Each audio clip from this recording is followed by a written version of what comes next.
ang pagbubuntis ni Veronica sa Saudi. Pero hindi niya akalain na prinsipe pala ang nakabuntis sa kanya. Paano nga ba nagsimula ang lahat? Si Veronica ay isang matapang at responsableng babaeng OFW. Lumuwas ng Saudi Arabia upang makatulong sa kanyang pamilya sa kanilang malaking utang sa probinsya ng Tayabas. Sa kanyang pagtatrabaho nakilala niya si Prinsipe Ahmed, isang gwapo at karismatikong prinsipe ng Saudi. Sa marangyang palasyo kung saan nagtatrabaho si Veronica, hindi maiwasan ang kanilang pagkikita. Madalas silang magkasalubong sa mga hallway at magkausap nga sa hardin. Dahil sa likas na kabaitan ni Veronica at angking ganda, agad siyang napansin ni Prinsipe Ahmed. Sinimulan niyang ligawan ito sa kabila ng kanilang estado sa buhay. Hindi napigilan ni Veronica ang kanyang puso na mahulog dito. Naging lihim ang kanilang pagmamahalan dahil sa mahigpit na batas at kultura sa Saudi. Ngunit isang hindi inaasahang pangyayari ang dumating. Nabuntis si Veronica. Dahil sa takot at pangamba, napilitan siyang umuwi ng Pilipinas nang walang paalam sa prinsipe. Sa paglisan ni Veronica, labis na nalungkot at nagalala si Prinsipe Ash. Hindi niya matanggap na bigla na nga lamang nawala ang babaeng kanyang sinisinta, ang babaeng kanyang minamahal. Sa tulong ng kanyang mga tauhan nahanap niya ang tirahan ni Veronica sa Pilipinas. Hindi nagatubili ang prinsipe na sundan si Veronica sa Pilipinas. Sa kabila ng kanyang marangyang buhay, handa siyang makipagsapalaran at tiisin ang hirap upang makasama ang kanyang minamahal at ang kanilang anak. Pagdating ni Prinsipe Ahmed sa Pilipinas, labis na nagulat nga si Veronica. Hindi niya akalain na susundan siya nito. Veronica, hindi kita kaya mawala. Mahal na mahal kita at ang magiging anak natin, sabi nga ni Prinsipe Ash. Napaluhan na nga lamang si Veronica sa mga sinabi nito. Sa kabila ng kanyang takot at pangamba, naramdaman niya ang tunay na pagmamahal nito. Ahmed, paano ang pamilya mo? Ang kaharian mo? Tanong nga ni Veronica. Handa akong talikuran ng lahat. Para sa iyo, para sa inyo ng anak natin. Ang mahalaga ay magkasama tayo. Sagot nga ng prinsipe na tinatawag din niyang Ash. Dahil sa tunay na pagmamahalan nila sa isa't isa, nagpasya silang harapin ang lahat ng pagsubok. Sa tulong ng pamilya ni Veronica at angking tapang ni Prinsipe Ash, nalampasan nila ang mga balakid at naging masaya sa piling ng kanilang anak. Pero ano nga ba ang buhay ni Veronica nung bata pa? At paano siya napunta sa buhay kung saan naging OFW siya sa Saudi? Sa malayong lupain ng Tayabas, Quezon kung saan dito siya isinilang? Hindi nga siya isinilang sa isang marangyang tahanan. Hindi nga siya nabigyan ng buhay na puno ng kasaganaan. Sa halip, ang kanyang mundo ay hinubog ng kahirapan, pagtsatsaga at ang walang hanggang pagmamahal para sa kanyang pamilya. Siyam na magkakapatid silang lumaki sa isang maliit na kubo na gawa sa kawayan at nipang puno. Si Veronica bilang panganay ay maagang namulat sa mga responsibilidad, nakaakibat nga ng pagiging isang ate.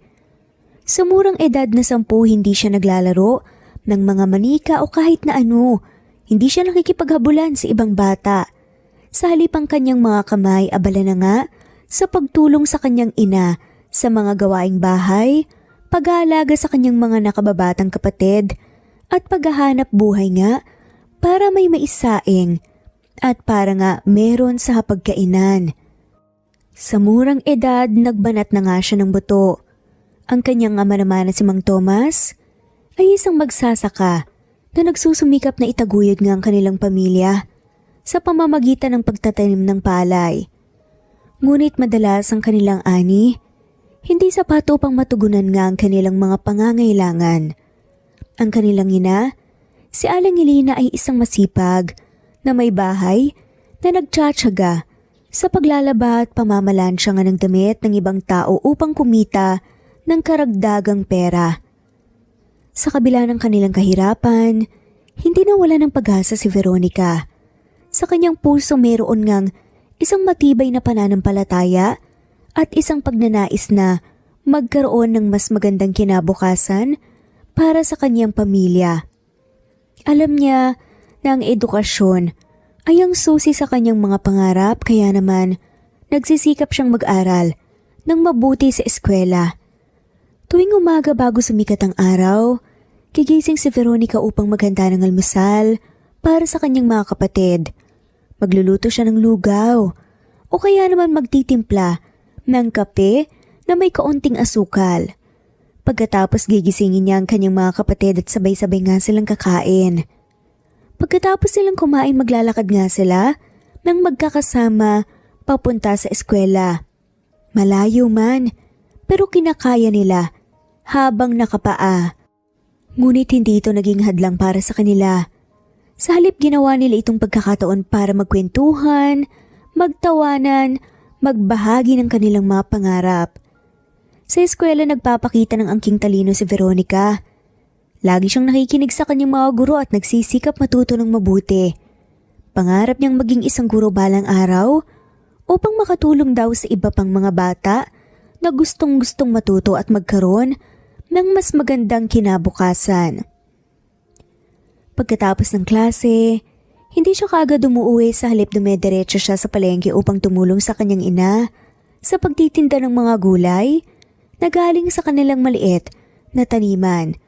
Doon natutunan niyang ang sining ng pakikipagtawaran at ang kahalagahan ng pagtitipid. Sa gabi naman, pagkatapos silang maghapunan, tinuturuan niya ang kanyang mga nakababatang kapatid sa kanilang aralin. Nagbabasa siya ng kwento. Bago matulog, nagdarasal din nang magkakasama at nagpapasalamat sa Diyos. Sa mga sumunod na taon, lalong naging mahirap ang kanilang buhay.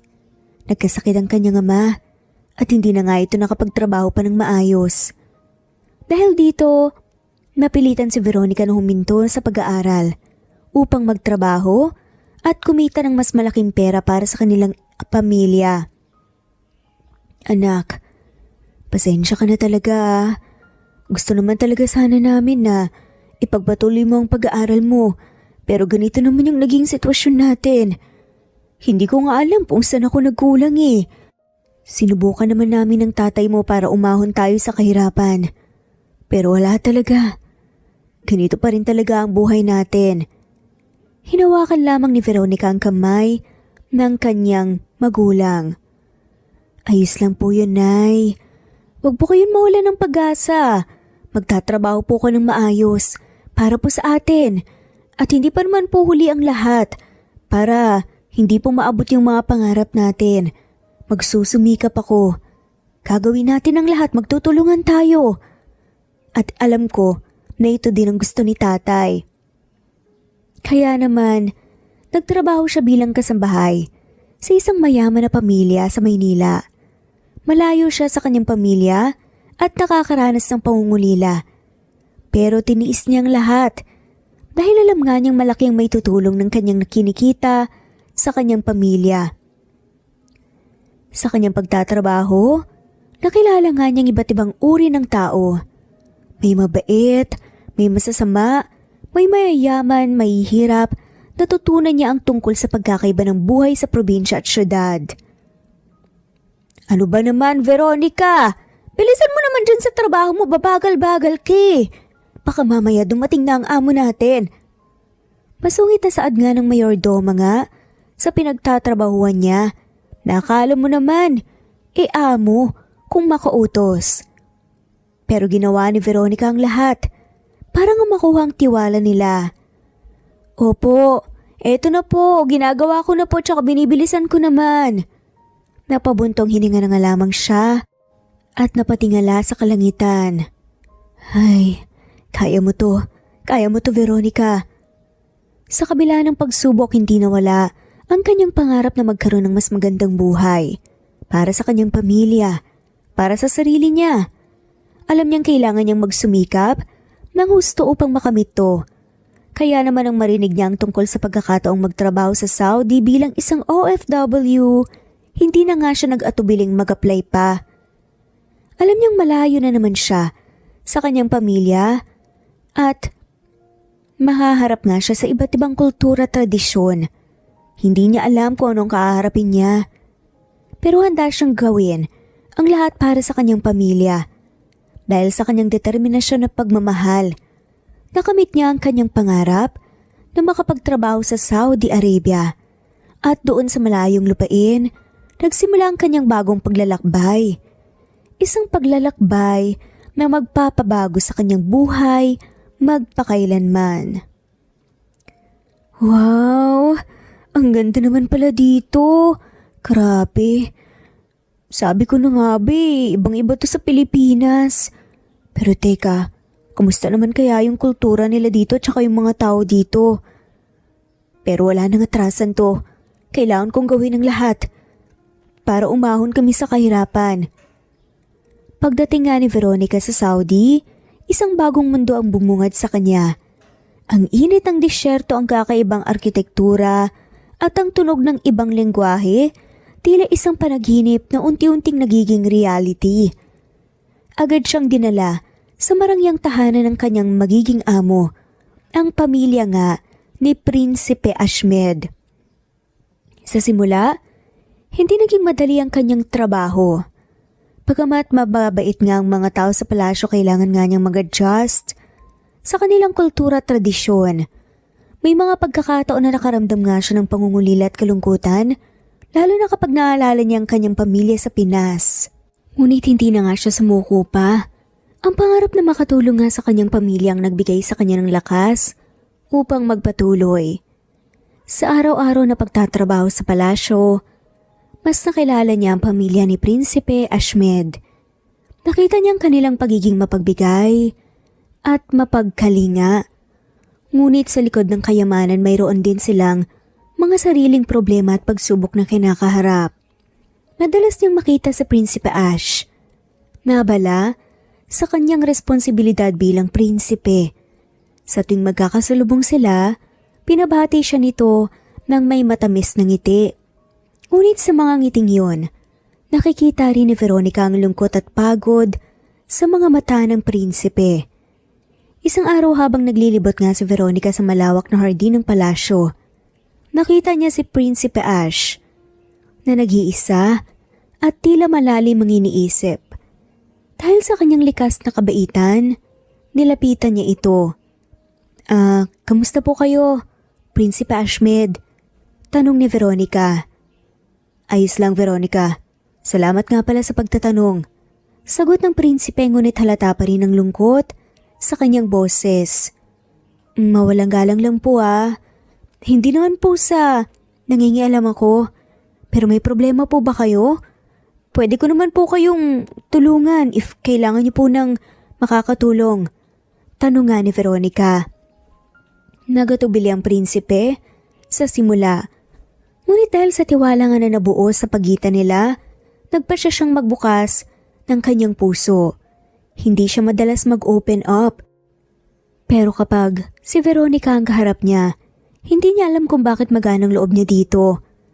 Ikinuwento niya kay Veronica ang tungkol sa kanyang mga responsibilidad sa kaharian, ang presyon nga ng kanyang nararamdaman at ang pangungulila sa kanyang yumaong ina. Nakinig si Veronica ng mabuti sa mga ikinuwento ng prinsipe. Hindi siya nagbigay ng payo, ngunit nagbigay siya ng pakikiramay at pag-unawa. Sa mga sandaling iyon, mas nakita nga niya ang tunay na pagkatao ng prinsipe. Isang tao na may pusong marangal at maraming pinagdaraanan. Mula noon, mas naging malapit ang prinsipe kay Veronica. Madalas silang mag-usap tungkol sa kanilang mga pangarap, karanasan, at ang pinagdaraanan nga. Natuklasan nila na sa kabila ng kanilang pagkakaiba, sa estado ng buhay marami nga silang pagkakatulad sa kanilang paniniwala at pagpapahalaga. Alam mo, Veronica, humahanga ako sa dedikasyon mo. Masyado mong pinapahalaga ng trabaho mo. Kahit na nakikita ko na sobrang pagod ka na. Grabe pa rin yung dedikasyon mo Para sa pangarap mo. Para sa pangarap mo sa pamilya nyo. Sad nga nito habang nakangiti. Biglang napatitig pa nga ito sa mukha ni Veronica. Alam mo, ang ganda mo. Biglang saad nga nito at halos mabulunan nga si Veronica kahit wala naman siyang iniinom. Bolero ka po pala. Syempre po trabaho ko naman yun eh.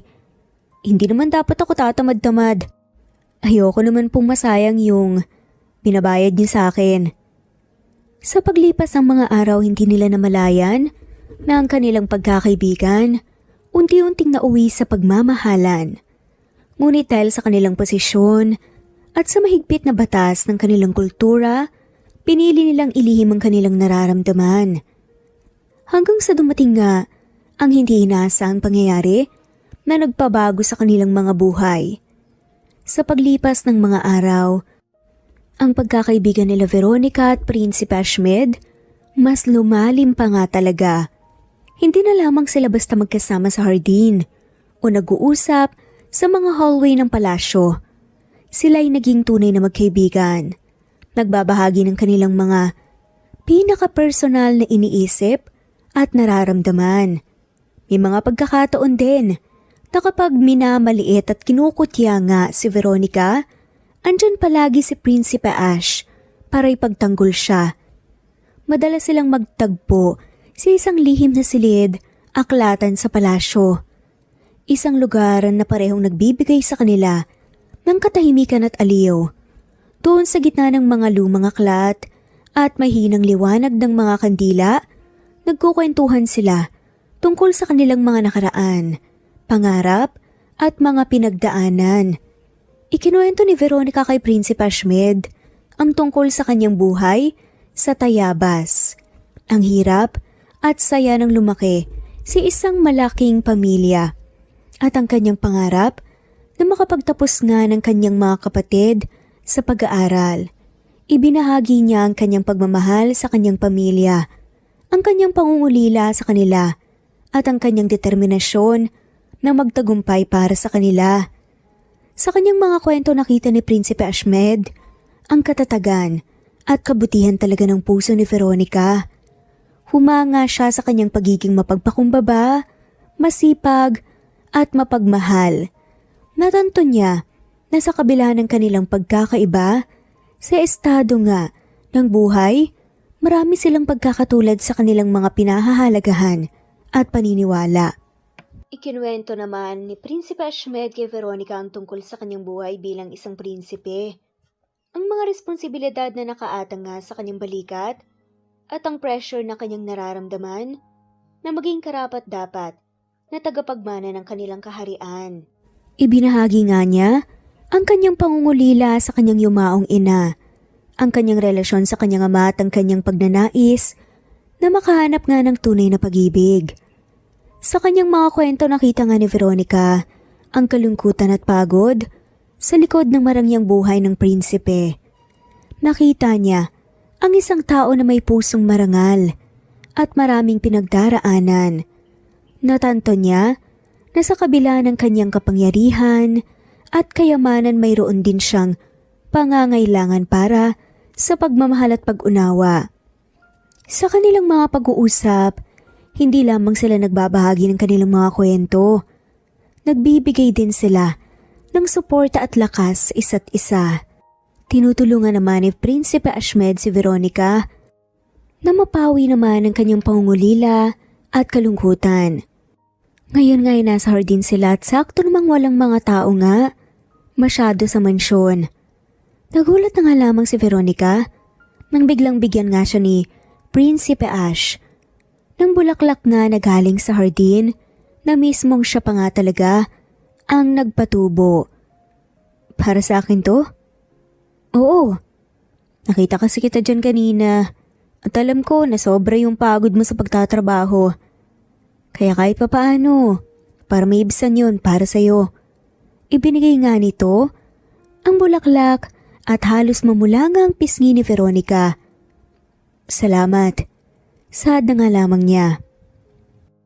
Sa paglipas ng mga araw hindi naging madali ang sitwasyon para kay Veronica. ang lumalalim na pagkakaibigan at pagmamahala nila ni Prinsipe Ash. Hindi nakaligtas sa mapanuring mata ng iba sa palasyo. Wala talagang sekreto ang hindi na ibubunyag. Isang kasamahan ni Veronica sa trabaho, si Soraya, ang matagal nang may lihim na pagtingin sa prinsipe. Ambisyosa, pero hindi nga busilak ang puso at gagawin ng lahat para masira lamang kung sino man nakakakuha sa kanyang kagustuhan.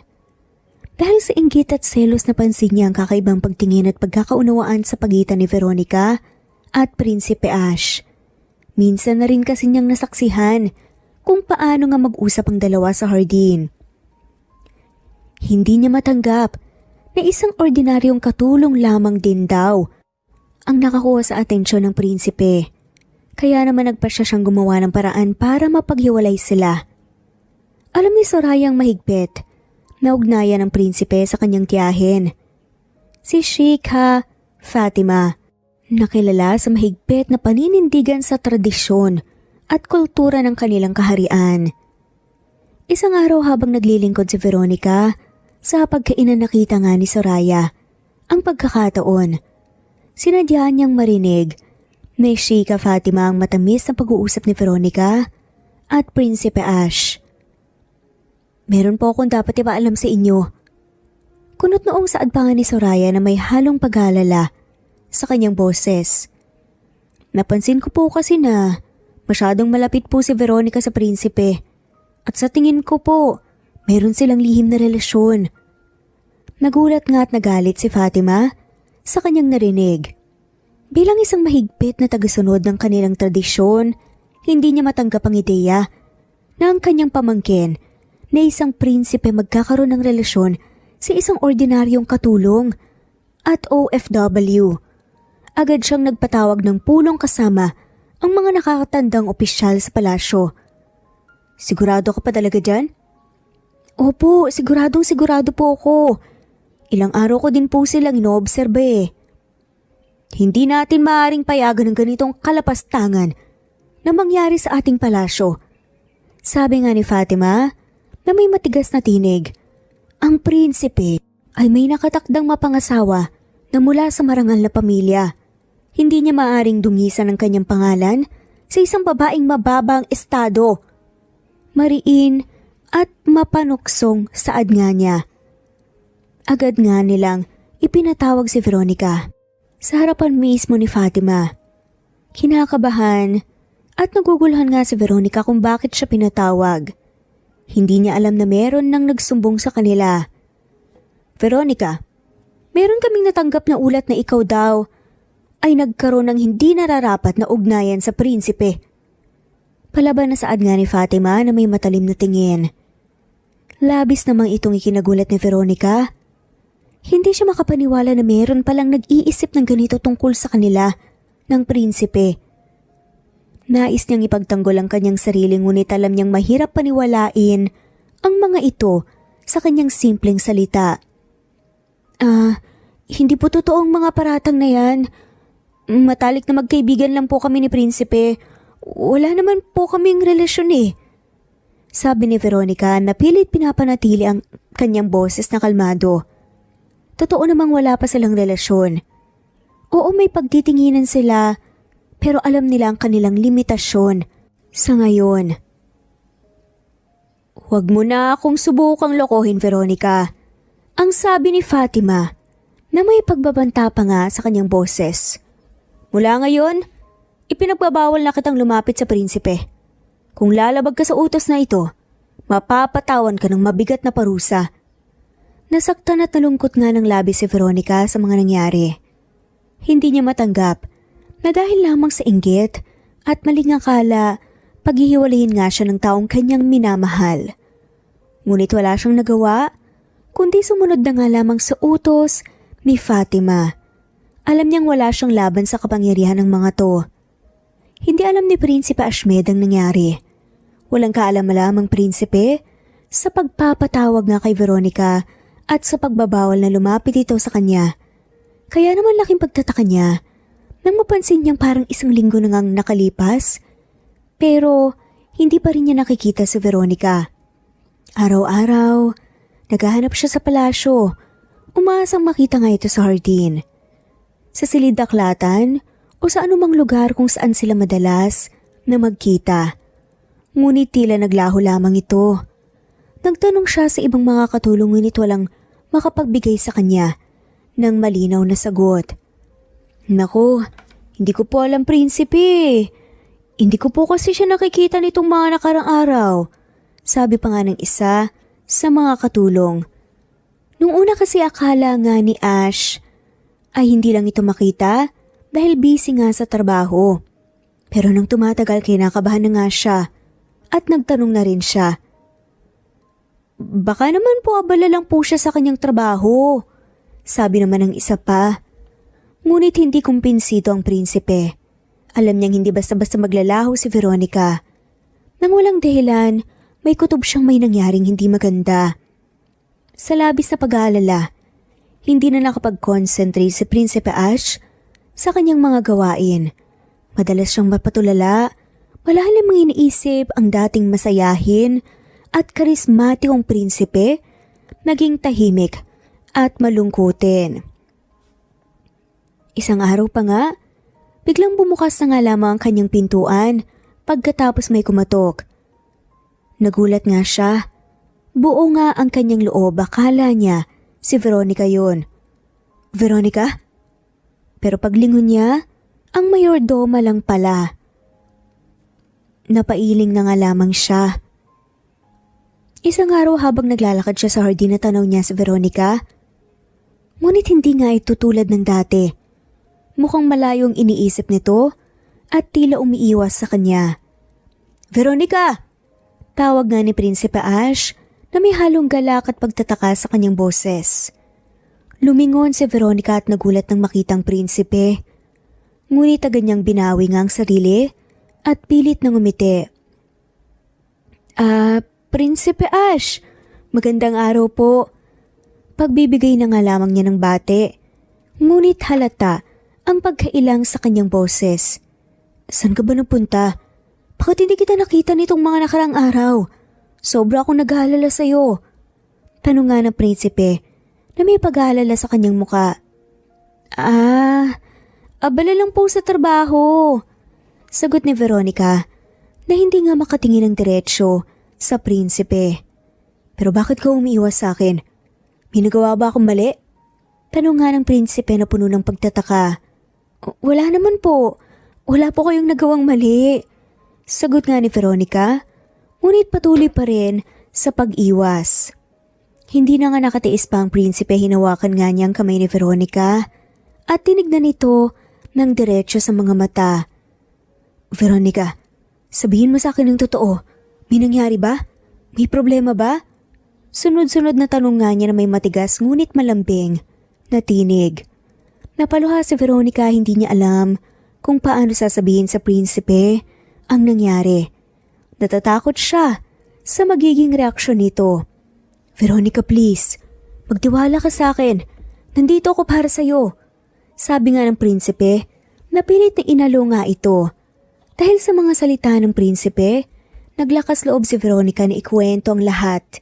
Ikinuwento niya ang tungkol sa Soraya, ang sumbong nito, at ang pagbabawal nga ni Fatima. Labis na nagalit ang prinsipe sa kanyang narinig. Hindi niya akalain na magagawa ito ng kanyang tiyahin. Ngunit higit sa galit, labis nga siyang nalungkot para kay Veronica. Dahil malamang, siya ang mas maaapektuhan nito. Dahil siya ang walang kapangyarihan. Hindi ko matatanggap to. Sabi ni prinsipe na puno ng galit at lungkot. Hindi nila maaaring paghiwalayin tayo. Mahal kita, Veronica. At gagawin ko ang lahat para sa'yo. Ang pangyayaring yun ay dumagdag sa lungkot ng prinsipe. Hindi lamang siya nag-aalala para kay Veronica kundi nalulungkot din siya sa katotohanang ang kanyang sariling pamilya ay naglalayo sa kanila. Sa mga salitang binitawan ni prinsipe, labis na nagulat si Veronica. Hindi niya inaasahan na maririnig niya mula sa mahal niya ang ganito. Sa kanyang isipan ng prinsipe ay isang mahal na tao na may nakatakdang mapangasawa na mula sa marangal na pamilya. Hindi niya naisip na magkakaroon nito ng damdamin para sa isang ordinaryong katulong lamang na gaya niya. Maging ang prinsipe, nagulat sa kanyang mga nasabi. Sa kanyang pagkabahala at pag-aalala kay Veronica, hindi niya napigilan ang kanyang sarili. May pahayag na nga sa wakas ang kanyang tunay na nararamdaman. Kung dati pinapakita lamang niya at walang kasiguraduhan, ngayon siya na nga mismong umamin. Sa unang pagkakataon, inamin niya rin sa kanyang sarili at sa iba na mahal niya si Veronica. Dahil sa kanilang pagtatapat, pareho silang natigilan. Namula ang kanilang mga mukha dahil sa tuwa at pagkailang. Ngunit sa kabila ng kagalakan na kanilang nararamdaman, na natiling matatag si Veronica sa kanyang paninindigan. Alam niya na mahalaga sa kanya ang kanyang trabaho sa palasyo. Ito ang tanging paraan upang makatulong nga siya sa kanyang pamilya sa Pilipinas. Ang pagkakaroon ng relasyon kay Prinsipe Ash ay maaaring magdulot ng problema, hindi lamang sa kanila, kundi pati na nga rin sa kanyang pamilya. Kaya naman nagpasya si Veronica na lumayo. Agad siyang naglakad palayo sa prinsipe. Iniwan itong naguguluhan at nasasaktan. "Veronica, sandali!" Kinakabahang tawag na ni Prinsipe Ashmed, ngunit hindi na nga siya nito nilingon pa. Napabuntong hininga ang prinsipe. Alam niyang nasaktan nga niya si Veronica sa kanyang biglaang pagtatapat. Ngunit hindi niya maintindihan kung bakit umiwas ito sa kanya. Tinagdagan ng pangyayaring yon ang lungkot ng prinsipe. Hindi lamang siya nag-aalala para kay Veronica, kundi nalulungkot din siya. Sa katotohanan, tila hindi nga siya kayang mahalin ng babaeng kanyang pinakamamahal. Makalipas ang 3 linggo, isang hindi inaasang pangyayari ang bumalot sa palasyo.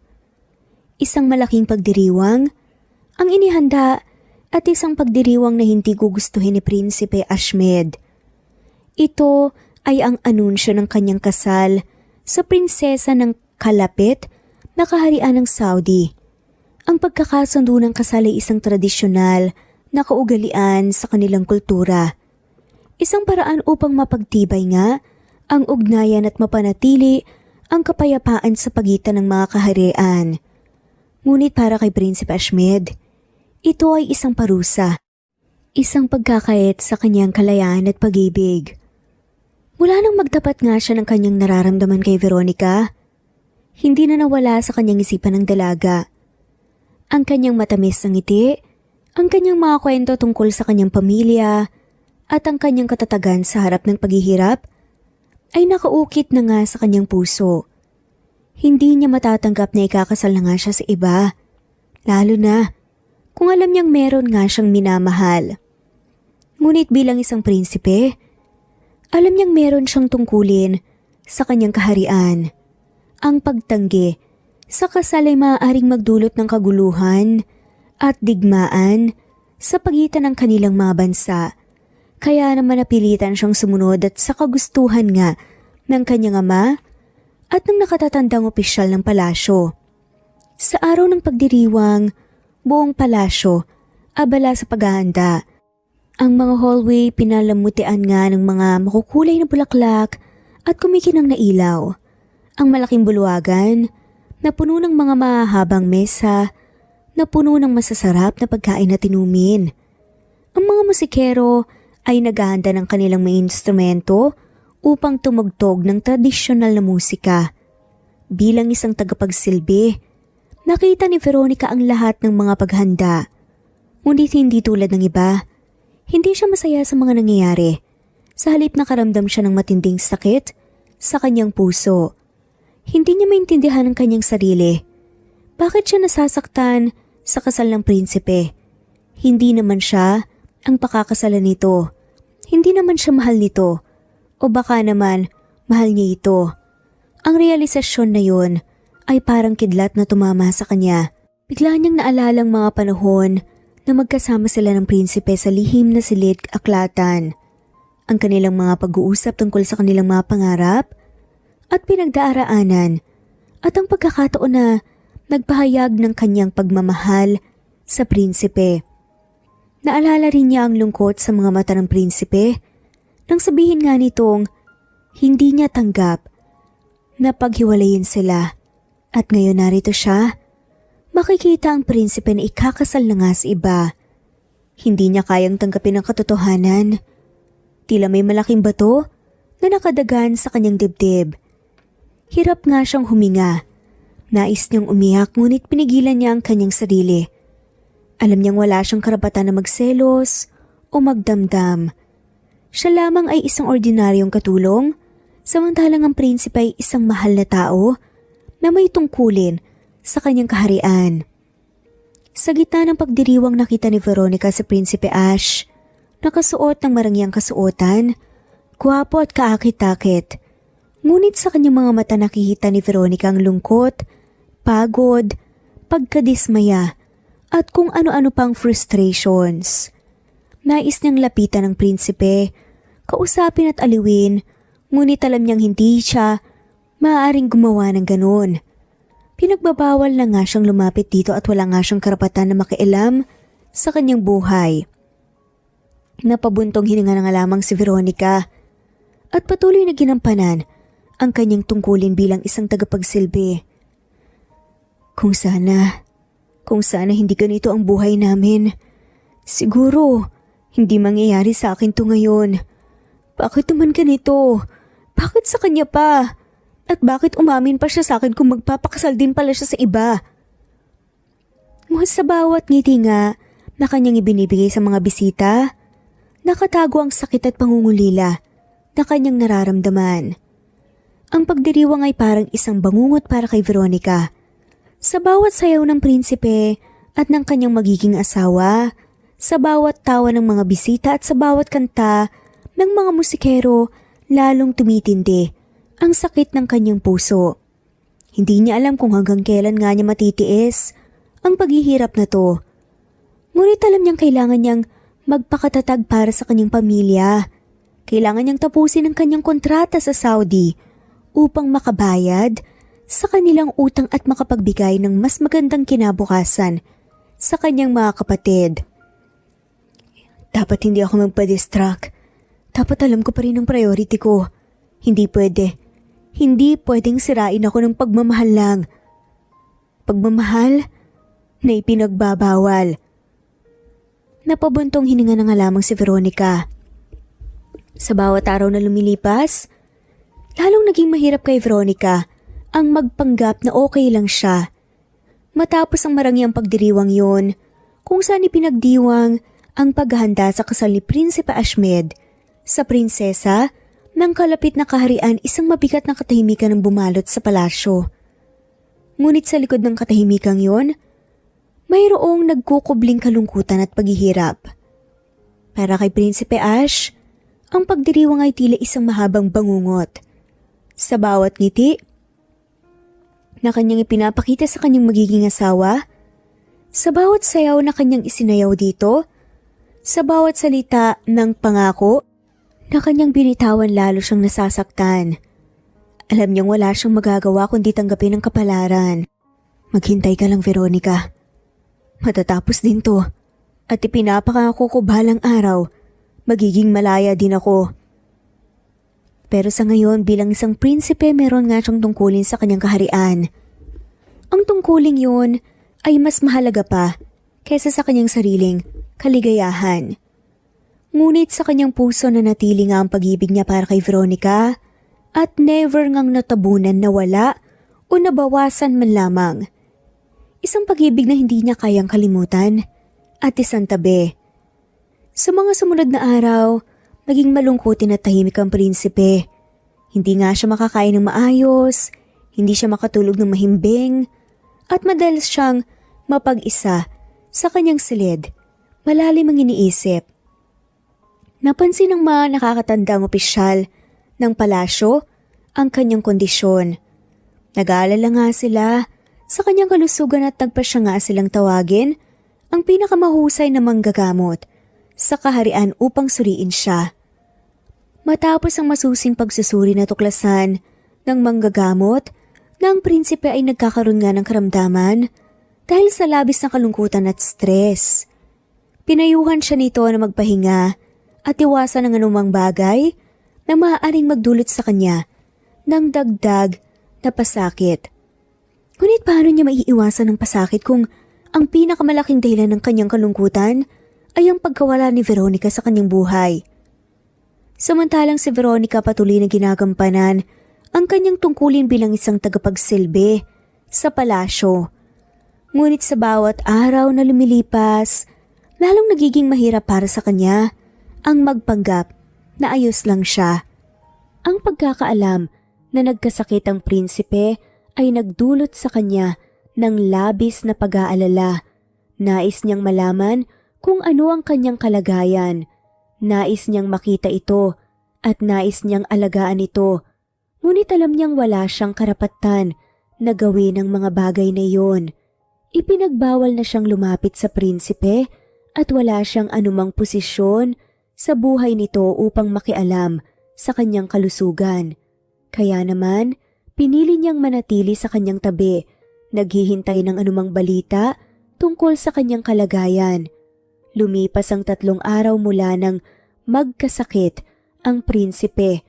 Sa panahong iyon, naging abala ang buong palasyo sa pag-aalaga sa kanya. Ang mga nakatatandang opisyal at ang kanyang magiging asawa ay palaging naroon upang bantayan siya at tiyakin na nakakainom siya ng kanyang mga gamot at nakakapagpahinga ng maayos. Ngunit sa kabila ng lahat ng kanilang pag-aalaga, hindi pa rin gumagaling ang prinsipe. Patuloy siyang nanghihina at naging mas malungkutin. Isang araw, isang hindi inaasahang pangyayari ang naganap. Isang tagapagsilbi na nakatalaga sa paghahatid ng pagkain sa silid ng prinsipe ang nakatanggap ng isang emergency na tawag mula sa kanyang pamilya sa Pilipinas. Nagmamadali siyang lumapit sa kanyang supervisor at nagpaliwanag ng kanyang sitwasyon. Kinailangan niyang sagutin ang tawag dahil kritikal ang kalagayan ng kanyang ina. Dahil sa kakulangan sa oras, napilitan siyang ipasuyo muna kay Veronica na ihatid ang pagkain ng prinsipe sa kanyang silid. Nag-alangan si Veronica sa simula, ngunit dahil sa pangangailangan ng kanyang kasamahan at sa kanyang sariling pagnanais na makita ang prinsipe, pumayag siya. Sa nanginginig na mga kamay, kinuha ni Veronica ang tray na may pagkain at dahan-dahang naglakad patungo sa silid ng prinsipe. Sa bawat hakbang na kanyang ginagawa, lalong lumalakas ang tibok ng kanyang puso. Hindi niya alam kung ano ang kanyang sasabihin sa prinsipe. Natatakot siya na magalit ito sa kanya dahil sa kanyang paglabag sa utos ni Sheikha Fatima. Ngunit higit sa lahat, natatakot siya na makita itong naghihirap at hindi niya kayang tulungan.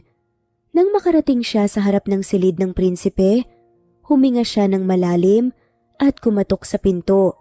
"Pasok!" Sagot ng isang mahinang tinig mula sa loob. Dahan-dahan niyang binuksan ang pinto at pumasok sa silid.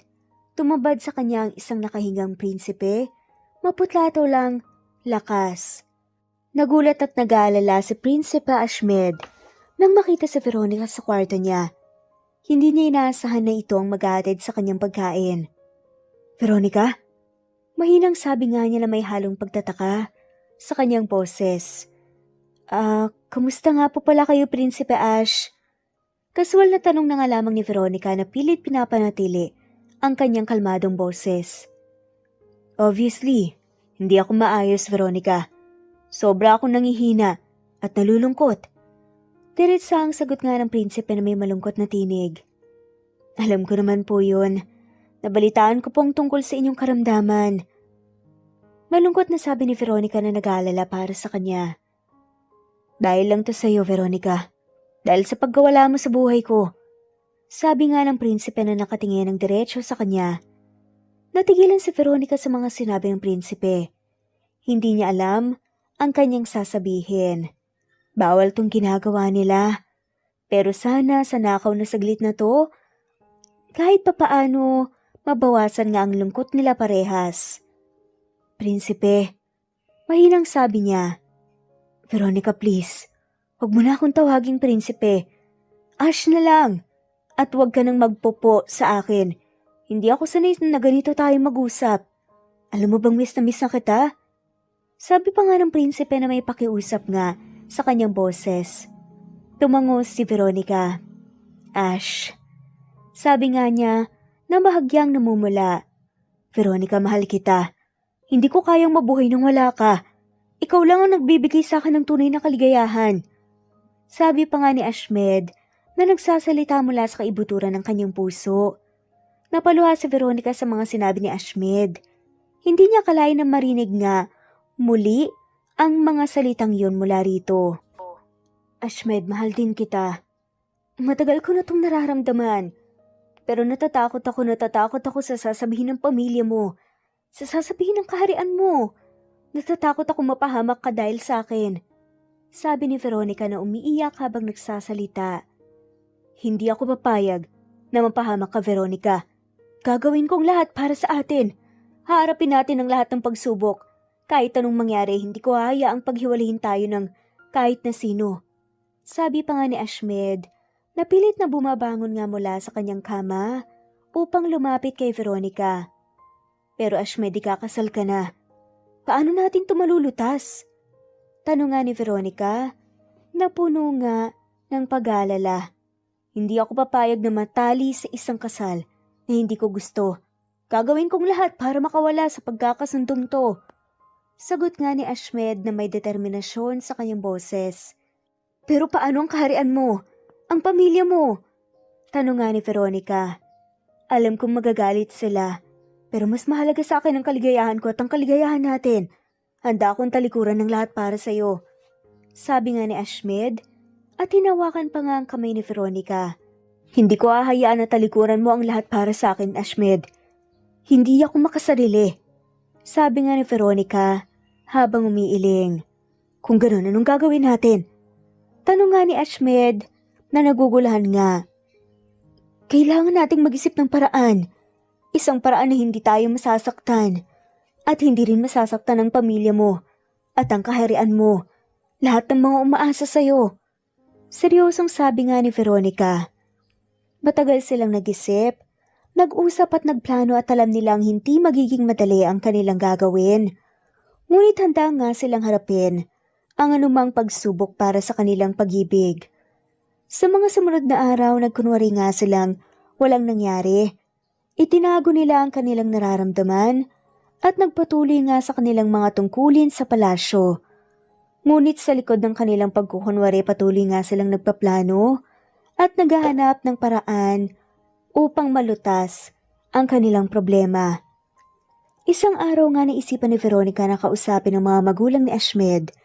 Alam niyang mahirap nga itong gawin, ngunit naniniwala siyang kung magpapaliwanag siya ng maayos at magpapakita ng kanyang tunay na nararamdaman, mauunawaan nga siya ng mga to. Ashmed, kailangan kong gawin to para sa atin. Sabi nga ni Veronica. Mag-iingat ka, Veronica. Andito lang ako para sa'yo. Sabi naman ni Ashmed na nag-aalala nga para sa kanya. Buong tapang na humarap si Veronica sa hari at bagong Rina. Ang pangalawang asawa nga sapagkat patay na ang tunay na ina ni Ashmed. Ikinuwento niya ang kanyang buhay, ang kanyang pamilya at ang kanyang pagmamahal kay Ashmed. Ipinakita niya ang kanyang katatagan, kabaitan at pagmamahal talaga sa prinsipe. Sa una, nagalit at hindi nga sila naniwala. Ngunit nang makita nga nilang sinseridad ng mga mata ni Veronica at ang tunay na pagmamahal nito sa kanilang anak, unti-unti silang lumambot. Hindi namin nakalain na may isang katulad mo na magmamahal sa aming anak ng ganito. Sabi nga ng Reyna, nakikita namin ang iyong kabutihan at katapatan at nakikita rin namin kung gaano ka kamahal ng aming anak. Sabi pa ng hari. Matapos ang mahabang pag-uusap, nagpa siya ang hari at Reyna. Nabigyan sila ng pagkakataon ngunit mayroon nga silang isang kondisyon. Kung talagang mahal ninyo ang isa't isa, kailangan niyong patunayan to. Kailangan niyong harapin ang lahat ng pagsubok na darating sa inyong buhay. Sabi pa nga ng hari, "Handa po kami. Handa kaming gawin ang lahat para sa aming pag-ibig." Sagot ni Veronica na may matapang nga na tinig. Sa tulong ng pamilya ni Ashmed, nakahanap nga sila ng paraan upang makawala sa pagkakasundo ng kasal. Ngunit hindi ito naging magdali. Kinailangan nga nilang harapin ang galit ng ibang mga kaharian at ang pagtutol nga ng ilang mga opisyal sa kanilang sariling kaharian. Ngunit sa huli, hindi sa kanilang pagmamahalan, katatagan at suporta ang kanilang pamilya. Nagtagumpay sila. Nakawala sila sa pagkakasundo ng kasal at nakamit ang kanilang kalayaan. Ngunit ang kanilang paglalakbay, hindi pala nagtatapos doon. Alam nilang kailangan pa nilang patunayan ang kanilang sarili sa kaharian at sa kanilang mga tao. "Maraming salamat, mahal. Maraming salamat sa pagiging matapang mo. Pero kailangan nating ipakita sa kanila na hindi tayo nagkamali sa ating ginawa, sa ating pinaglaban, at sa ating pagpili sa isa't isa." Sabi pa nga ni Ashmed. "Oo naman, Ashmed, at gagawin yun natin ng magkasama."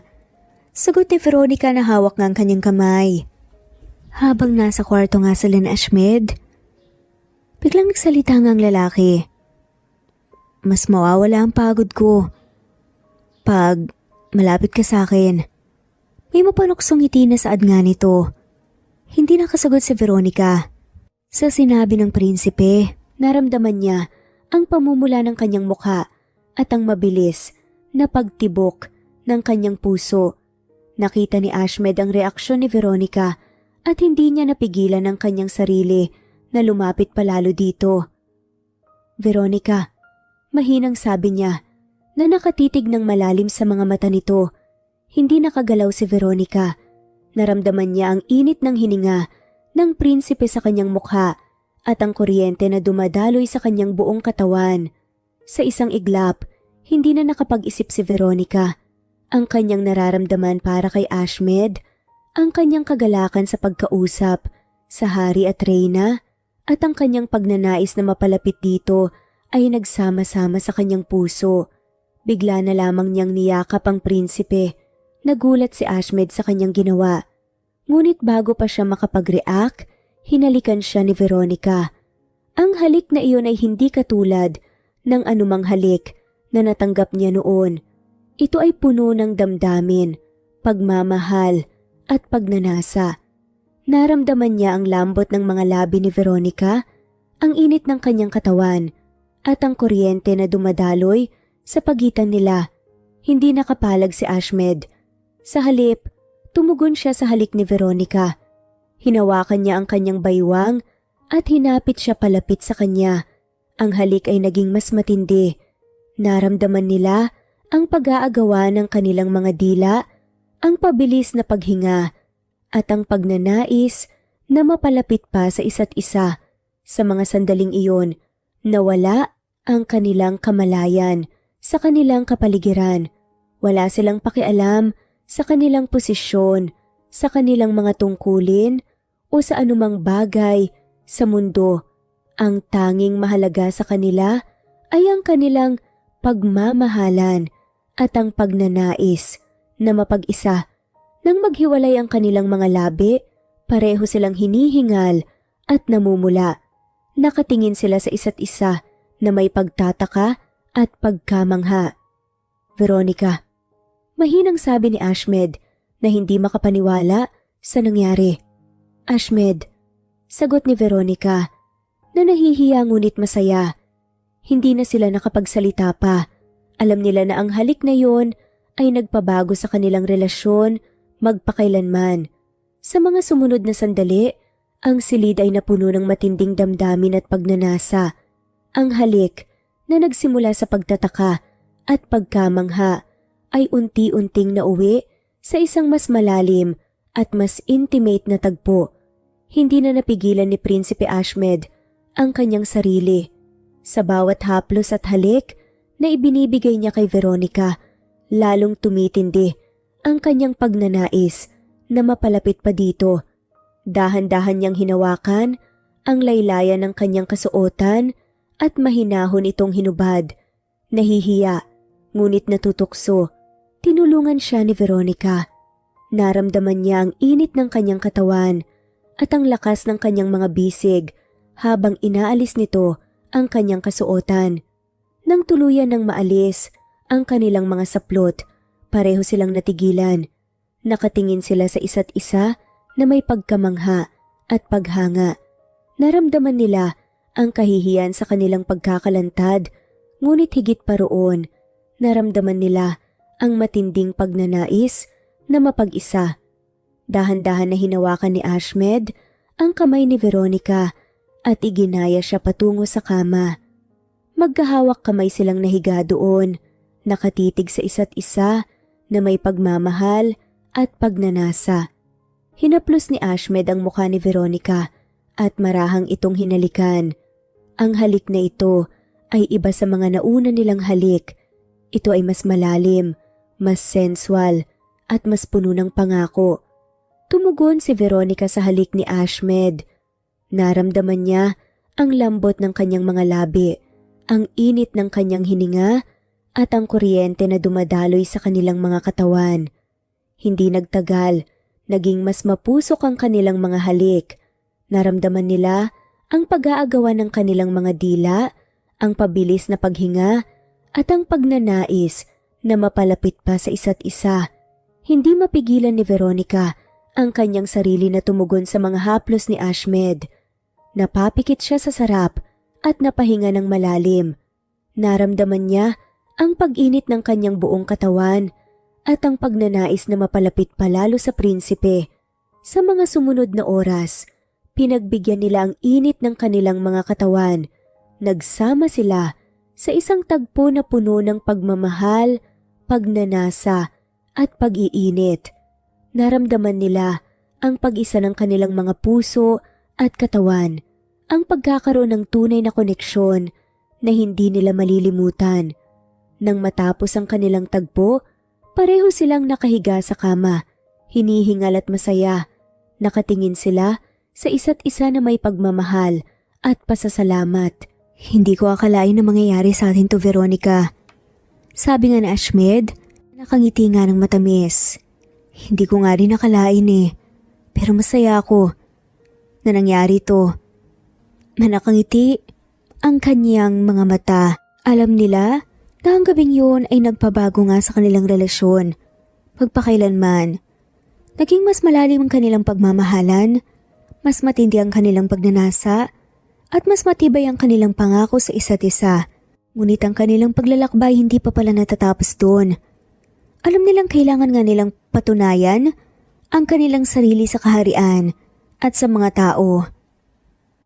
Kinabukasan gumising si Prinsipe Ashmed na may masayang aura at masigla. Ang kanyang mga mata kumikinang sa kagalakan at ang kanyang ngiti ay abot tenga. Mula nang makasama niya si Veronica, nung nakaraang gabi, bumalik ang kanyang sigla at lakas. Napansin ng Hari at Reyna. At tuwang-tuwa nga talaga sila nang makita nga itong masaya at mabuti ang pakiramdam. Anak, napakaganda ng gising mo ngayon . Anong dahilan ng iyong kasiyahan? Tanong pa nga ng Hari na may mapagmasid na tingin. Labis po ako nagpapasalamat sa inyo dahil pinayagan niyo po kami sa pagmamahala namin ni Veronica.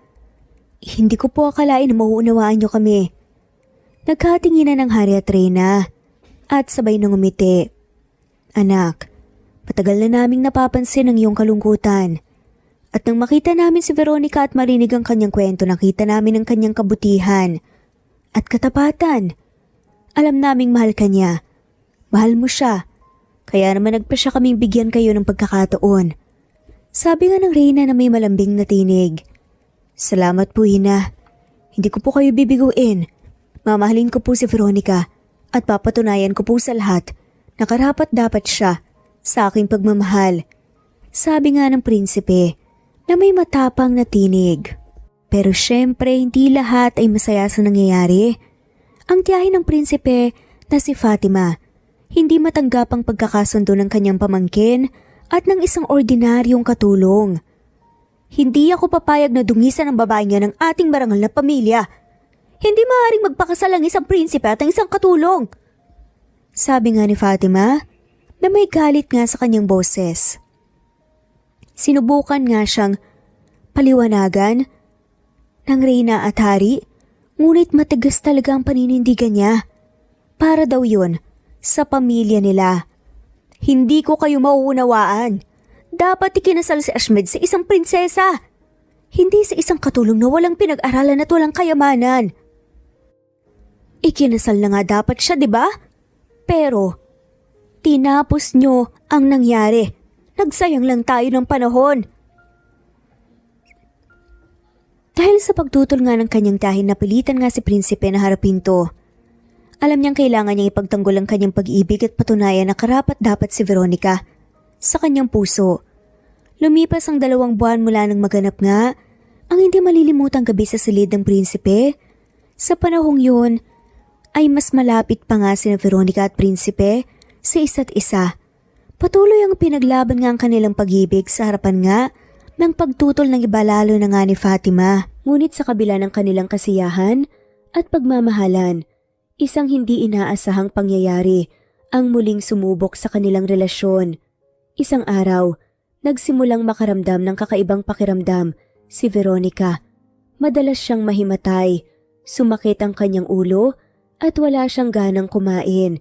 Sa una, inakala niyang pagod lamang siya dahil sa kanyang trabaho sa palasyo.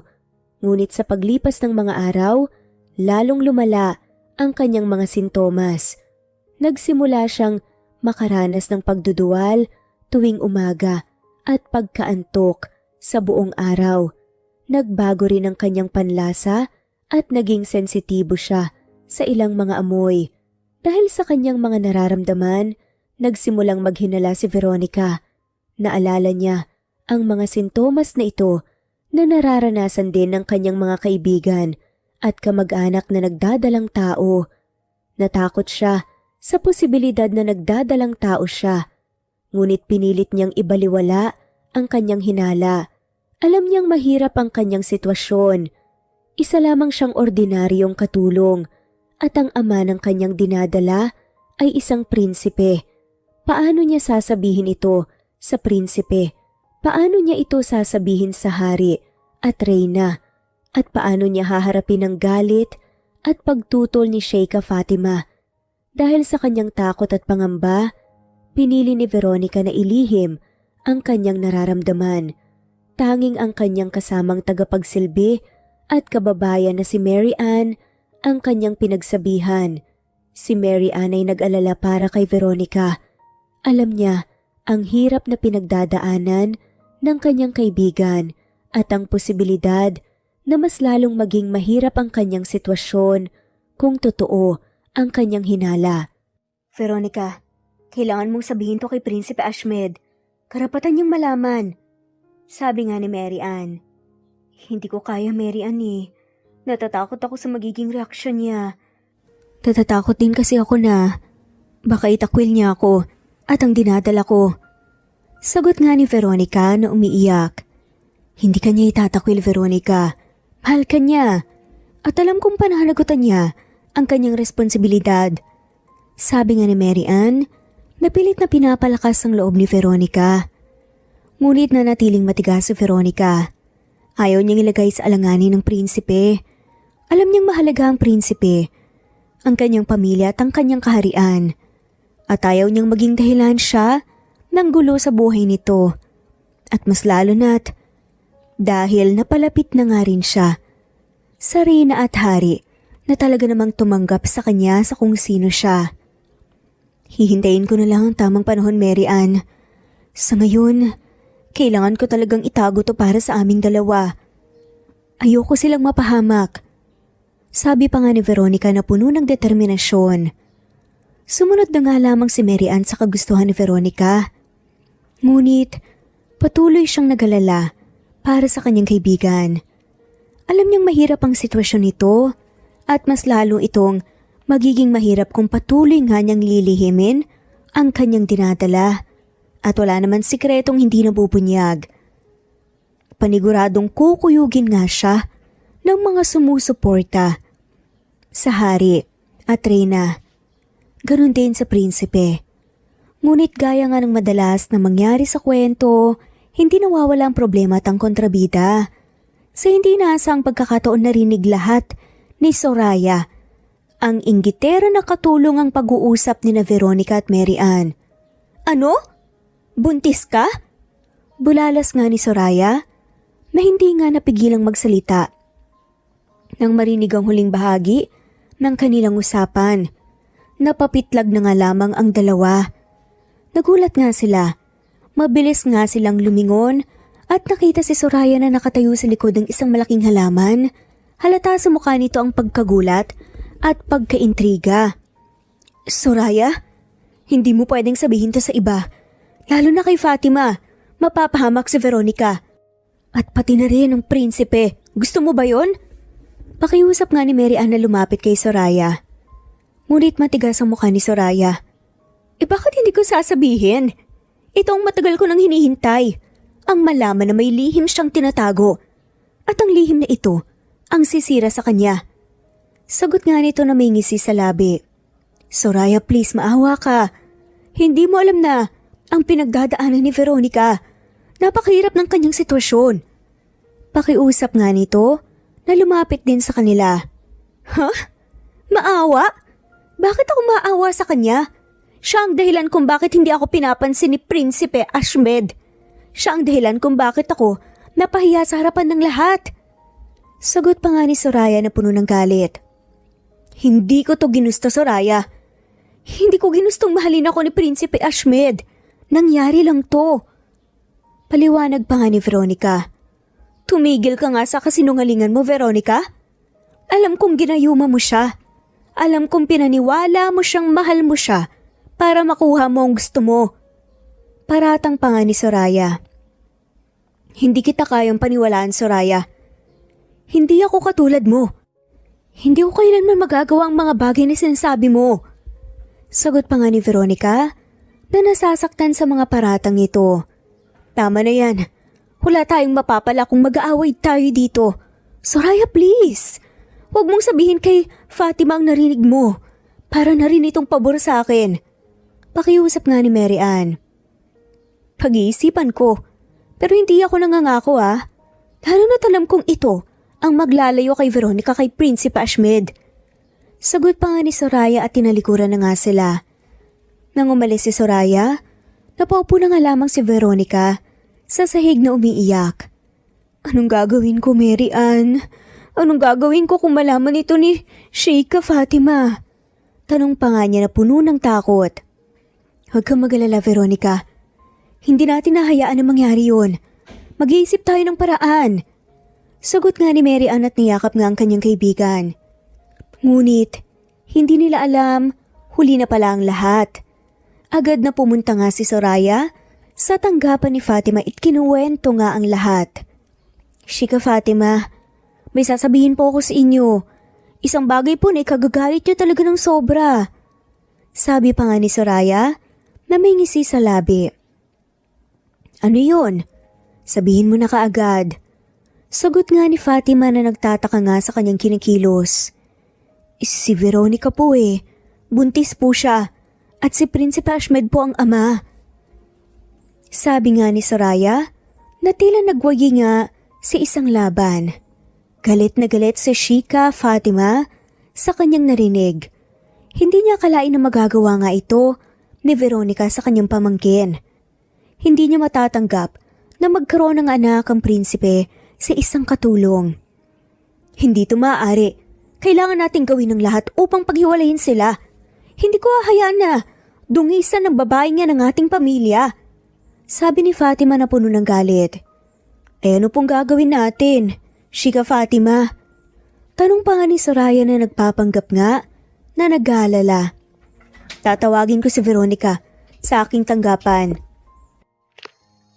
At sasabihin ko sa kanya ang lahat ng masamang posibleng mangyari sa kanya sa pagbubuntis ng walang kasal.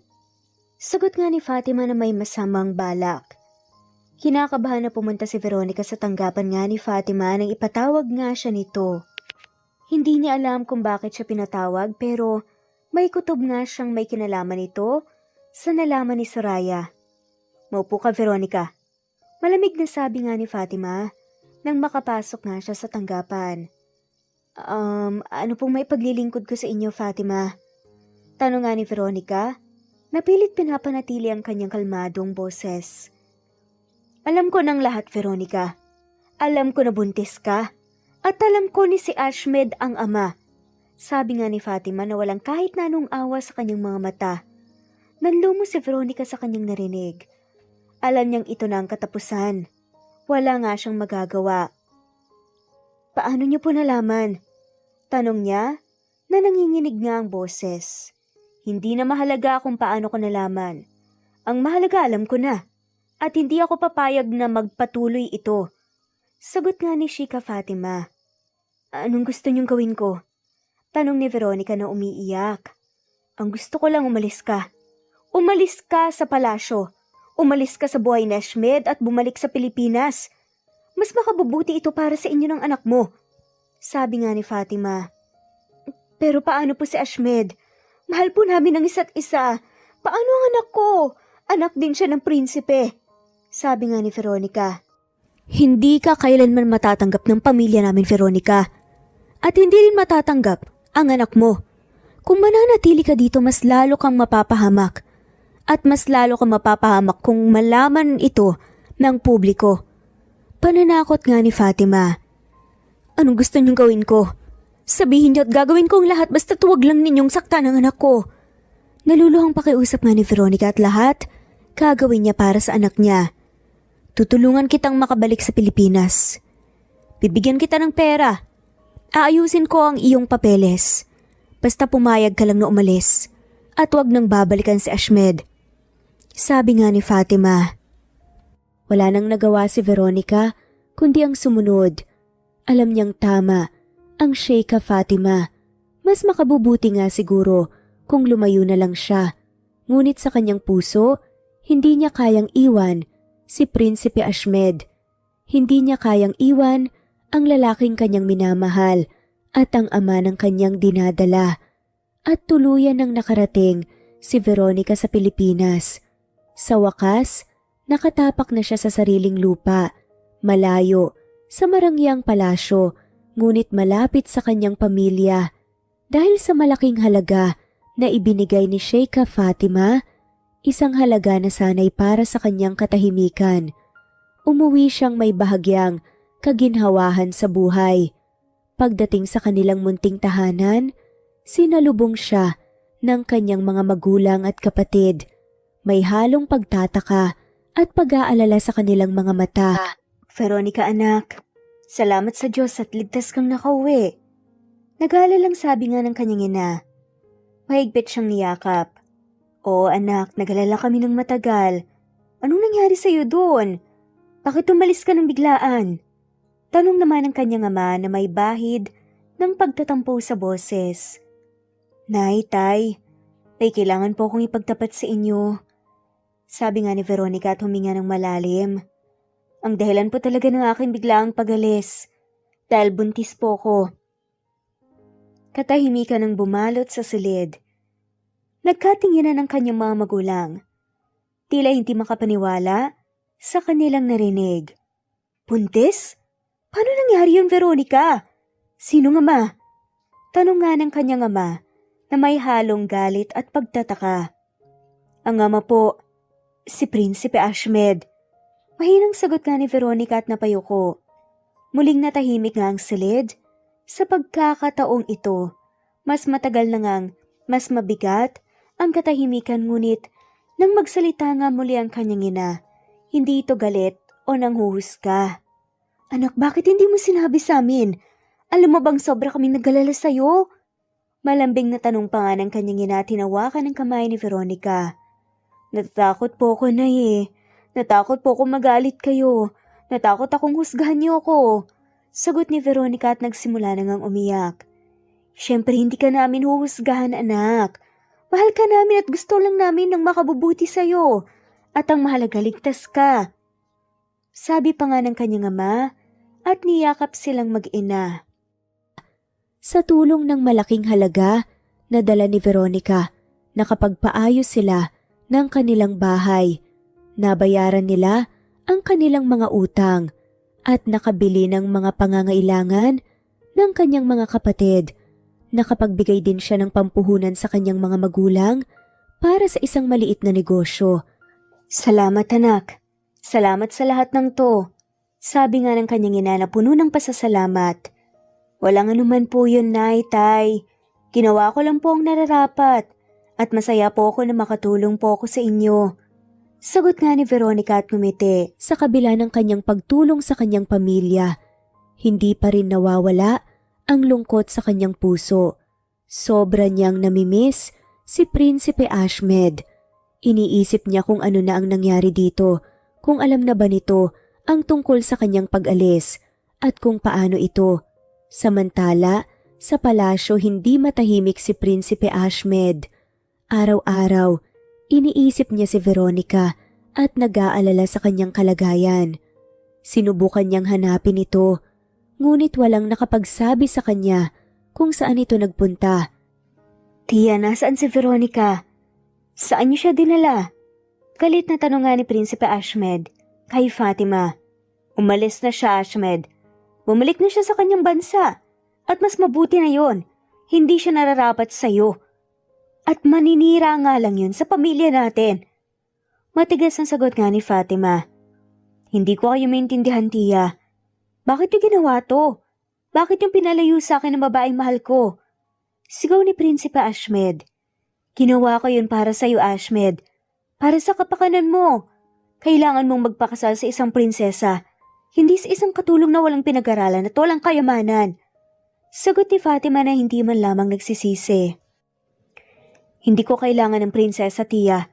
Ang kailangan ko si Veronica. Mahal ko siya at mahal niya ako. At hindi ko kayang mabuhay nang wala siya. Sabi nga ni Prinsipe Ashmed na puno ng determinasyon. Nagulat si Shika, Fatima, sa kanyang narinig. Hindi na mahalaga kung paano nangyari. Ang mahalaga, kailangan kong makita si Veronica. Hindi kita papayagan. Ashmed, hindi mo maaaring sundan ng babaeng yun. Mapapahamak ka lang. Sabi nga ni Fatima na pilit nga siyang pinipigilan. Hindi niyo ako mapipigilan, Tia. Gagawin kong lahat para makita si Veronica. Hahanapin ko siya sa Pilipinas kahit saan pa sila naroroon. Sabi pa nga ni Prinsipe Ashmed na puno ng determinasyon. At iyon nga ang kanyang ginawa. Nagdesisyon si Prinsipe Ashmed na hanapin si Veronica sa Pilipinas. Alam niyang mahirap itong gawin, ngunit handa siyang gawin ang lahat para sa babaeng kanyang minamahal. At pagkatapos ng 3 araw na walang tigil na paghahanap, mga tanong sa embahada at matinding pangungulila, matapos niyang makuha ang lahat ng kinakailangang impormasyon tungkol sa kinaroroonan ni Veronica mula sa embahada ng Pilipinas, gamit ang kanyang private plane na tila isang pakpak ng pag-asa, agad siyang tumungo sa lugar kung saan naninirahan si Veronica. Sa Pilipinas, sa isang maliit ngunit maaliwalas na bayan na puno ng buhay at kulay, abala si Veronica sa kanyang pang-araw-araw na gawain. Bukod sa pag-aalaga sa kanyang lumalaking tiyan, na ngayon ay mas kapansin-pansin na at nagbibigay sa kanya ng kakaibang glow, pinapamahalaan din niya ang kanyang karinderya. Isang maliit na kainan na naging simbolo ng kanyang bagong simula, ng kanyang katatagan at ng kanyang pangarap na natupad at masigasig na tinutulungan ng kanyang pamilya. Hindi niya kailanman inasahan ang anumang dramatikong pagbabago sa kanyang payak ngunit makabuluhang buhay. Isang araw, habang abala siya sa pagluluto ng kanyang mga specialty dish sa karinderya, ang maasim na sinigang, ang malinamnam na adobo at ang kanyang sikretong recipe ng kare-kare na laging pinipilahan. Isang hindi pangkaraniwang pangyayari ang bumulabog sa kanilang tahimik na lugar. Isang marangyang sasakyan, isang Rolls Royce na kumikinang sa araw, isang bagay na hindi nila madalas makita at tila nagmula sa ibang mundo, ang huminto sa harap ng kanilang bahay. Nagtaka ang lahat sa paligid kung sino ang maaaring bumisita sa kanila na may ganitong karangyaan, kung sino ang maaaring may kaugnayan sa kanilang payak na pamumuhay. Sino kaya yan? Parang hindi natin kilala ang may-ari ng sasakyan na yan Bulungan ng mga tao sa paligid, puno ng pagtataka at pag-uusisa. Ang kanilang mga mata ay nakatuon sa nagliliwanag na sasakyan. Mula sa sasakyan, bumaba ang isang lalaking nakasuot ng eleganteng kasuotan. Isang tobe na gawa sa mamahaling tela na tila gawa sa pinakamagandang seda na may aghal sa kanyang ulo na kumikinang sa mga hiyas.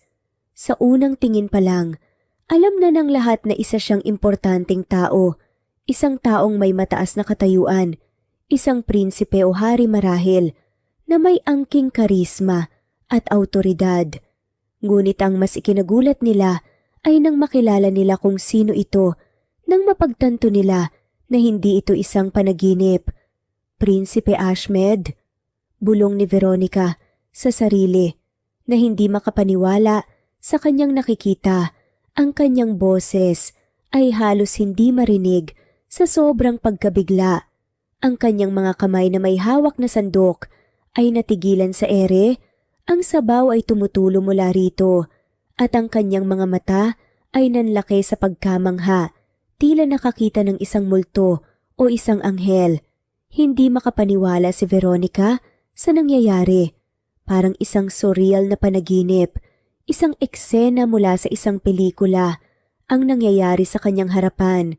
Ang prinsipe ng bansang kanyang pinagsilbihan, ang lalaking kanyang minamahal, ang ama ng kanyang dinadala, ngayon ay nasa harap niya, sa kanyang sariling bayan, sa harap ng kanyang pamilya, sa harap ng kanyang karinderya. Veronica, tawag ni Prinsipe Ashmed. Ang kanyang boses ay puno ng pagmamahal at pangungulila na para bang matagal na niyang hindi ito nasambit. Dahan-dahan siyang lumapit sa kanya. Ang kanyang mga mata ay nakatuon lamang sa kanya na para bang wala ng ibang tao sa paligid. Prinsipe Ashmed, ano ginagawa mo dito? Paano mo ako natagpuan? Hindi ko akalain na makikita kitang muli. Naguguluhang tanong nga ni Veronica. Ang kanyang boses nanginginig nga sa halo-halong emosyon. Pagtataka, kagalakan, takot at pag-asa. Siyempre hinanap kita, Veronica. Hindi ako mapakali nang malaman kong umalis kang walang paalam. Sinubukan kong hanapin ka sa lahat ng paraan, sa lahat ng posibleng lugar. Kinailangan kong makita ka. Kailangan kong malaman kung ayos ka lang ba, kung ligtas ka ba o kung masaya ka. Sunod-sunod na saad nga ni Prinsipe Ashmed na may matinding pag-alala at pagmamahal sa kanyang boses. Ang kanyang mga mata, puno ng sinseridad at pag-aalaga. Ayos lang ako, Ashmed. Ayos lang ako dito. Ayos lang kami ng anak mo. Sasabihin ko na dapat sa'yo pero pinalayas ako. Sabi nga ni Veronica at dahan-dahang hinawakan ng kanyang tiyan. Ang kanyang mga mata ay puno ng pagmamahal at pagmamalaki. Ang kanyang ngiti puno ng kapayapaan. Anak natin? Pag-uulit nga ni Prinsipe Ashmed. At lumapit nga lalo kay Veronica. Ang kanyang mga mata nagliliwanag nga sa pag-asa at kagalakan na para bang nakakita nga ng isang himala. Totoo ba? Magkakaroon tayo ng anak? Isang anak na bunga ng ating pagmamahalan? O Ashmed, at masaya ako na nandito ka para malaman ito, na nandito ka para makasama ako sa panibagong yugto ng buhay ko, ng buhay natin. Sagot ni Veronica. At napangiti sa kauna-unahang pagkakataon mula nang makita siya, isang ngiti na puno ng pagtanggap at pagmamahal. Hindi mapigilan ni Prinsipe Ashmed ang kanyang kagalakan. Isang malakas na sigaw ng tuwa ang lumabas sa kanyang bibig. Isang sigaw na puno ng kaligayahan at pasasalamat. At agad niyang niyakap si Veronica ng mahigpit na para bang natatakot siyang mawala ito muli. Na para bang natatakot siyang baka ito'y isang panaginip lamang. Pagkatapos, dahan-dahan niyang inilayo ang kanyang mukha at hinalikan ito sa noo, isang halik na puno ng pasasalamat at pagmamahal. Isang halik na nagpapahiwatig ng kanyang pangako na hindi na siya muling aalis. Salamat, Veronica. Salamat sa pagbibigay mo sa akin ng ganitong biyaya. Sa ganitong himala, hindi ko kayang ipaliwanag kung gaano ako kasaya sa mga sandaling to, kung gaano ako nagpapasalamat na muli kitang nakita. Sabi ni Prinsipe Ashmed na may mga luha ng kagalakan sa kanyang mga mata. Ang kanyang boses ay puno ng emosyon. Pagkatapos, humarap si Prinsipe Ashmed sa mga magulang ni Veronica na nakatayo sa likuran nito, puno ng pagtataka at pag-aalala. Hindi nila alam kung paano sila makikitungo sa isang prinsipe. Magandang araw po. Ako po si Prinsipe Ashmed, prinsipe ng Al-Sahara. Pati nga ni Prinsipe Ashmed na may respeto at dignidad sa kanyang boses. At yumuko ng bahagya bilang paggalang nga, nagpakita ng kanyang pagpapakumbaba at sinseridad. Mahal ko po ang inyong anak, si Veronica. At gusto ko pong hingi ng kanyang kamay sa inyo.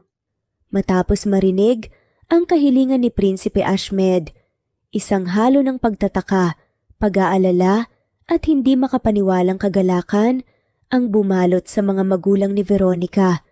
Hindi nila sukat akalain na ang kanilang anak, isang dating katulong sa malalayong lupain, ay hahantong sa ganitong sitwasyon. Ang mapangasawa ang isang prinsipe. Hindi namin alam kung anong sasabihin namin. Nautal na sabi pa nga ng ama ni Veronica, ang kanyang mga kamay nanginginig at ang kanyang boses ay halos hindi marinig. Naunawaan ko po ang inyong pag-aalala, Ginoong Tomas. Alam ko pong mahirap para sa inyo na tanggapin ang sitwasyon. Sagot pa nga ni Ashmed na may respeto at sinseridad sa kanyang boses. Nagpapakita ng kanyang pagpapakumbaba at pangunawa. Ngunit nais ko pong malaman ninyo na mahal ko po si Veronica, mahal ko po siya, higit pa sa aking titulo, sa aking kayamanan, at sa anumang material na bagay sa mundo. Ang pagmamahal ko sa kanya dalisay at walang hanggan. Hindi namin kailanman hinangad na mapunta si Veronica sa ganitong sitwasyon. Ang gusto lang namin para sa kanya, maging ligtas siya, magkaroon ng isang payapang buhay, at magkaroon ng magandang kinabukasan, isang kinabukasan na hindi puno ng alinlangan at panganib. Yun din naman po ang gusto ko para sa kanya, Ginang Elena. Sabi nga ni Prinsipe Ashmed na mariin at may paninindigan. At handa po akong gawin ang lahat at isakripisyo ang lahat kung kailangan upang masiguro po na magiging masaya siya, ligtas at minamahal sa piling ko. Hindi ko po siya pababayaan, pati na rin ang magiging anak namin. Isang mahabang katahimikan ang bumalot sa kanila habang ang mga magulang ni Veronica ay nag-uusap sa kanilang mga mata. Nagtatanungan kung ano ang dapat nilang gawin, kung paano sila makasisiguro na ang kanilang anak ay mapupunta sa mabuting kamay. Sa huli, ang ama ni Veronica ang nagsalita. Kung talagang mahal mo ang aming anak, sino kami para tumutol sa inyong pagmamahalan? Pero pangako mo sa amin, naiingatan mo siya, namamahalin mo siya ng tapat at hindi mo siya hahayaang masaktan. Ipinapangako po yun sa inyo, mula sa kaibuturan ng aking puso. Sabi pa nga ni Prinsipe Ashmed na may matinding paninindigan at katapatan nga sa kanyang boses. Hindi ko po kayo bibiguin. Si Veronica pong magiging reyna ng aking puso at ng aking kaharian, at siyang magiging ina ng aking mga anak. Pagkatapos ng kanilang usapan, dahan-dahan na lumuhod si Prinsipe Ashmed sa harap ni Veronica. Ang kanyang mga mata ay puno ng pagmamahal at pangako.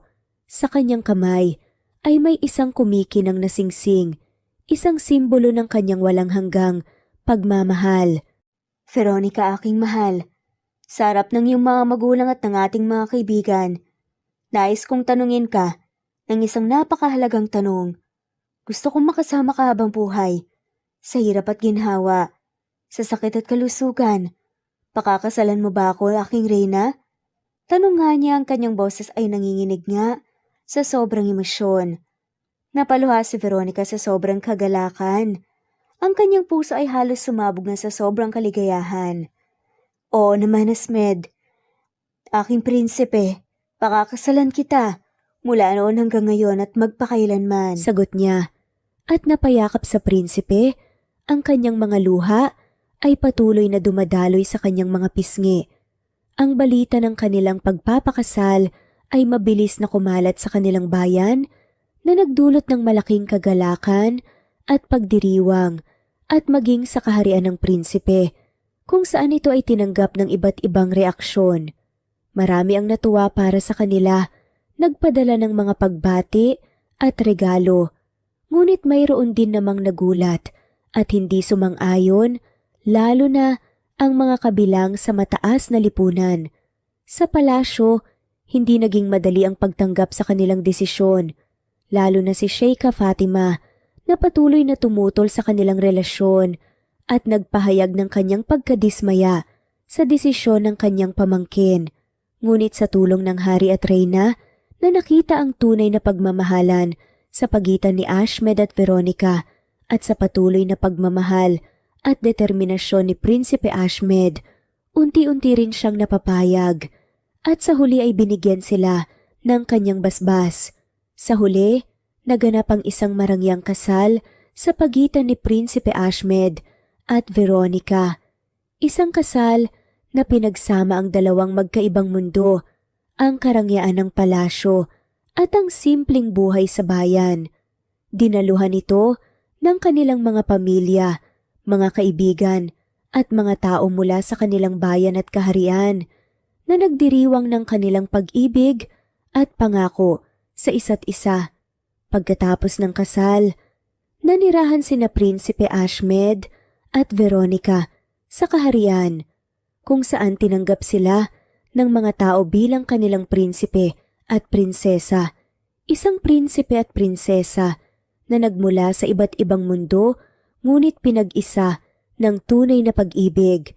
Namuhay sila ng maligaya, nagkaroon ng maraming anak na nagmana ng kanilang kagandahan at kabaitan at patuloy na naglingkod sa kanilang mga nasasakupan ng may katapatan at pagmamahal na nagbibigay inspirasyon sa kanilang mga tao at nagpapatunay na ang pag-ibig ay walang pinipiling estado o katayuan sa buhay. At sa paglipas ng mga taon, pinamunuan ni na Prinsipe Ashmed at Prinsesa Veronica ang kanilang kaharian ng may karunungan at pagmamahal. Ipinakita nila sa kanilang mga nasasakupan na ang pag-ibig at pagkakaisa ay mas mahalaga kaysa sa anumang kayamanan o titulo. Mahal kong Ashmed, hindi ko akalain na haantong tayo sa ganito. Dati akong isang ordinaryong tagapagsilbi at ngayon, isa na kong reyna. Sabi nga ni Veronica isang araw habang sila'y nagmamastan sa kanilang mga anak na naglalaro nga sa hardin. At ako naman, Veronica, hindi ko akalain ng isang katulad mo ang magpapatibok ng puso ko. Ikaw ang nagturo sa akin ng tunay na kahulugan ng pag-ibig. Sagot nga ni Ashmed at hinawakan ng kamay ni Veronica. Sa kanilang pamumuno, umunlad ang kanilang kaharian.